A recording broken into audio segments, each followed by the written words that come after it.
So ఫైనల్గా తెలంగాణ ఇక లోక్సభ ఎన్నికలు జరుగుతున్న నేపథ్యంలో తెలంగాణ ప్రజలకు ఎన్టీవీ వేదికగా మీరేం చెప్పదలుచుకున్నారు? నేను చెప్పేది ఒకటే, 10 సంవత్సరాలు కాంగ్రెస్ పార్టీ అధికారంలో ఉంటుంది.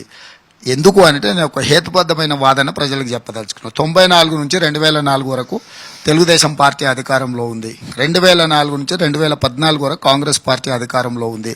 2014 నుంచి మన దిగిపోయే వరకు 2 సార్లు చంద్రశేఖరరావు ముఖ్యమంత్రిగా ఉన్నాడు. అంటే ఇక్కడి ప్రజలు ఏ రాజకీయ పార్టీకైనా 10 సంవత్సరాల అవకాశం ఇచ్చిన చరిత్ర మన కళ్ళ ముందు ఉంది. ఈరోజు తెలంగాణ సమాజాన్ని మేము ఒక బాధ్యతగా పరిపాలన అందించి 10 సంవత్సరాలలో చంద్రశేఖరరావు గారు చేసిన విధ్వంసం అనుకోండి, లేకపోతే వారు తీసుకున్న తప్పుడు నిర్ణయాలు అనుకోండి, పరిపాలనలో జరిగిన అవకతవకలు అనుకోండి, వీటన్నిటినీ సరిదిద్ది తెలంగాణ సమాజాన్ని, తెలంగాణ రాష్ట్రాన్ని ప్రపంచ చిత్రపటంలో ఒక అభివృద్ధి చెందిన రాష్ట్రంగా, ఒక బృహత్తర ప్రణాళిక, రాబోయే వైబ్రెంట్ తెలంగాణ విజన్ 2050 ప్రణాళిక, ఒక 100 సంవత్సరాలకు ఈ రాష్ట్రానికి అవసరమైన ప్రణాళికల్ని రచిస్తున్నాము. ఆల్రెడీ కన్సల్టెంట్స్ను అపాయింట్ చేసినాం. ఇతర దేశాల నుంచి కూడా నిపుణులతో చర్చలు జరుగుతున్నాయి.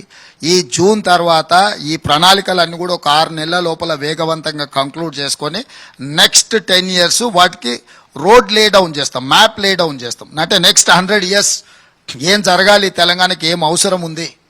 నిజంగానే మొన్న డిసెంబర్ 3 నాడు తెలంగాణ రాష్ట్రం ఏర్పడితే కొత్త రాష్ట్రానికి ఏం ప్రణాళికలు వేసుకోవాలనో మా దృష్టిలో అదే ప్రణాళికలు వేసుకుంటున్నాము. చంద్రశేఖరరావు పరిపాలించిన 10 సంవత్సరాలు కూడా ఉమ్మడి రాష్ట్రంలో జరిగిన విధ్వంసానికంటే కూడా వేగవంతమైన విధ్వంసం జరిగింది. మేము దీన్ని కూడా అందులోనే కలిపినాము. మా లెక్క కట్ ఆఫ్ డేట్ డిసెంబర్ 9, 2023. అక్కడి నుంచి డిసెంబర్ 9, 2033 వరకు ఒక 10 సంవత్సరాలు.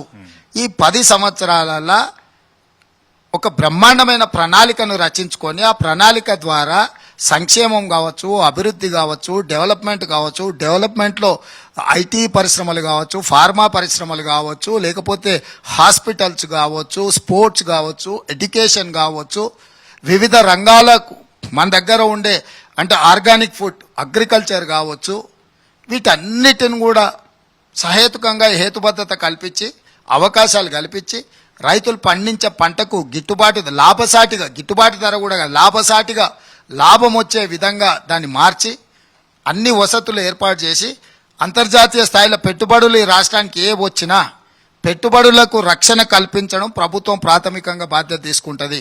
పెట్టుబడులు పెట్టే వాళ్లకు అన్ని అనుమతులు సింగిల్ విండో కింద ఇవ్వాలనుకుంటున్నాము. మేము ప్రతి వాళ్లకు సహేతుకంగా ఒక అంటే ఏమంటారు ఈక్వల్ లెవెల్ ప్లేయింగ్ ఫీల్డ్ కల్పించదలుచుకున్నాము. మనకు నచ్చుతేనే అవకాశం, నచ్చకపోతే ఇవ్వము అనేది లేదు. రాష్ట్రానికి ప్రయోజనం ఉండి నిరుద్యోగ యువకులకు ఉద్యోగ ఉపాధి అవకాశాలు కల్పిస్తారు, రాష్ట్రం యొక్క ఆర్థిక పరిస్థితి మెరుగుపడుతుంది, అభివృద్ధి జరుగుతుంది అంటే వాళ్ళందరికీ అవకాశాలు ఇవ్వాలనేదే మా ప్రభుత్వం యొక్క లక్ష్యము. నాకు జీవితంలో ఇంకేమీ లక్ష్యం లేదు. ఈ తెలంగాణకు ప్రజలు ఒక గొప్ప అవకాశం ఇచ్చిండ్రు. దీన్ని చాలా బాధ్యతగా ఫీల్ అయ్యి ఈ అన్ని ప్రణాళికలు చేస్తాం. ఈ ప్రణాళికలు అమలు చేసే క్రమంలో నిపుణులను కానీ, స్టేక్ హోల్డర్స్ భాగస్వాములను కానీ, దీని మీద అవగాహన ఉన్న వాళ్ళతో అందరితో మేము సంప్రదిస్తాము. మా డోర్స్ ఆర్ ఓపెన్. మేము తలుపులు మూసుకొని లోపల కూర్చొని నేనే మేధావిని, అప్రమేధావిని నిర్ణయాలు తీసుకొని మీరు చేయకపోండి అని చెప్పను. చర్చించకుండా, సూచనలు తీసుకోకుండా 2 రోజులు ఆలస్యమైనా, ఇప్పటికి మీరు ఆలస్యమవుతున్నాయని చెప్తున్న కొన్ని విషయాలలో కూడా సమాజాన్ని కూడా పరిగణలో తీసుకొని సమాజం వైపు నుంచి కూడా సూచనలు తీసుకొని ముందుకెళ్ళాలన్నదే మా ఆలోచన.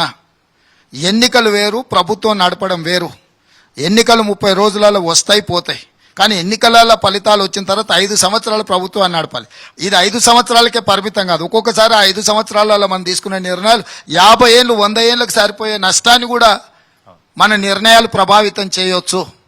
కాబట్టి మేము నిర్ణయం చేసే ముందు విస్తృత చర్చకు అవకాశం ఇస్తా. నేను చర్చల సారాంశమే ఎగ్జిక్యూట్ చేస్తాను. నువ్వు చర్చకు పెట్టిన కాబట్టి చేస్తలేవంటే ఆ చర్చల సారాంశం దీనివల్ల నష్టం జరుగుతుందని అంటే దీంట్లో బేసిజాలకు పోవాల్సిన అవసరమే ఉంది. ఆ ఆలోచనను మార్చుకుంటాము, ఉపసంహరించుకుంటాం. అవసరమైతే కొన్ని ప్రణాళికలు మనం అనుకుంటాం, కానీ ఎగ్జిక్యూషన్కి వచ్చే టైంకు ఇది మంచిది కాదు అని మనకు ఫీడ్బ్యాక్ వచ్చింది అనుకోండి, దాంట్లో మనం జిద్దుకోవాల్సిన పట్టింపుకోవాల్సిన అవసరం ఏముంది?